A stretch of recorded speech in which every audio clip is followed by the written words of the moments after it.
I'm sure a lot of you can feel it and share this sentiment with me, but there's no danger in Tower of God anymore. There is specifically one current thing that's happening that could possibly occur that I think would give this situation a sense of dread, but otherwise, there's no tension and suspense in Tower of God, and I felt this way for a long time. And I think a lot of you know that. You just don't care. Because when I bring it up, you know, they'll give me some half at like someone the other day like, yeah, but what about Yama? I'm like, did that even matter? He's already like full HP. Put a tooth in his chest and he was fine. And for somebody who was like all that blood and looked really mangled, and I know canines or houndborns, they're like physiology a little different. They could live without a heart and all that kind of stuff. But like that didn't even feel significant. It was just like, yeah, he lost. All right, round two. You know, he's already on his feet. And I think this problem is extremely exacerbated with Bam. But before we hop into that, like, subscribe, hit the bell down so the Ghost of 13-month series doesn't get you. Let's hop in.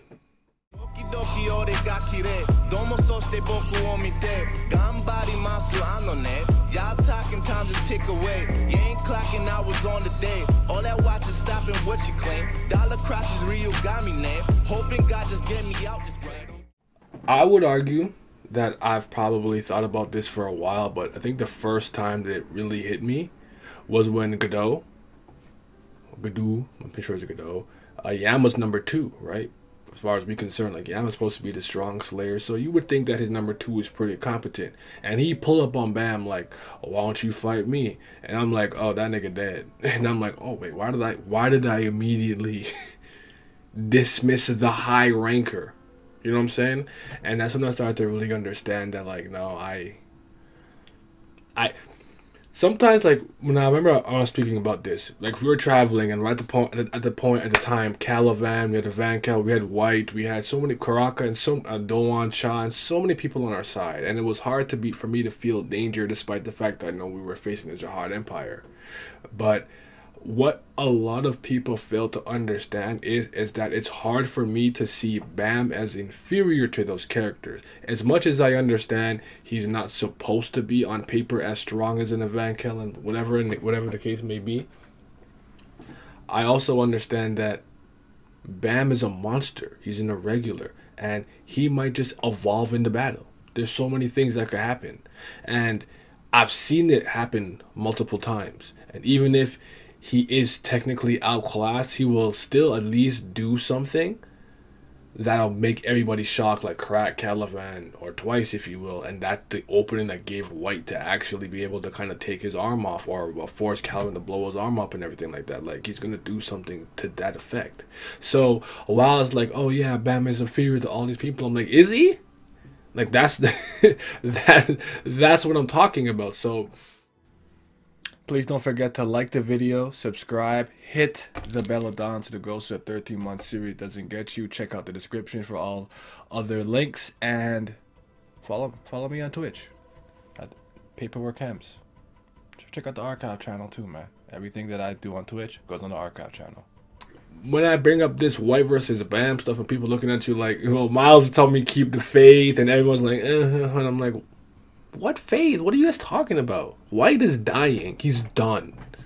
SIU, for whatever reason, maybe does not want him in the story, but Bam is going to beat him. If you think for a second that the legendary Slayer from the second generation and sucking up a billion souls, all that, none of that matters no more. He's facing Bam. It's done. It's done. And I think it's just so unfortunate, because I would love to feel like this, like, predatory, like, you know, like White on the prowl for his soul was gonna make me feel this sense of, oh my God, Bam's in danger. And I'm like, White, you about to, you about to die, man. Don't do it. Don't do it. So I want to know if you guys at all have the sense that, like, it's very hard. Oh, let me give one example, by the way. If for whatever reason, a lot of the Lopobia, like, top dogs and the family head comes through, that does come across to me as a very big deal and significant. So that's the only really big looming threat, danger thing that I think is happening, and that's the only thing that I think only sense of danger I felt in this series for quite some time. So I want to know what you guys think about that. You think I'm tripping? You think I'm wrong? You think I'm right? You somewhere in the middle. You haven't really thought about it. Let me know what you think in the comment section below. Quick little video here. And I'm still messing up with a bunch of layouts and setups and overlays for like future streaming and stuff like that. So I don't know if I'm keeping this, but this is what this. I'll kind of like this one simple window, you know. Anyways, like, subscribe, hit the bell, stay notified. Have yourselves a mighty fine day. One last thing, play a little game, just out of curiosity. Out of every character in this arc right now, that you've seen, if Bam had to fight that person actually, to live or to win, whatever, who do you think he would actually lose to? I'm curious, because I don't think anybody in this arc could beat him. Or Bring the Love will be a family head, and maybe, and then I'm still saying maybe. In my drugs, pour it in my cup, sitting in my darkness with my ghouls, we pouring up. I don't really give a fuck, I don't really have a say. You tell me that I suck, I tell you get up out my face. You got tears in your eyes, looking like a fool.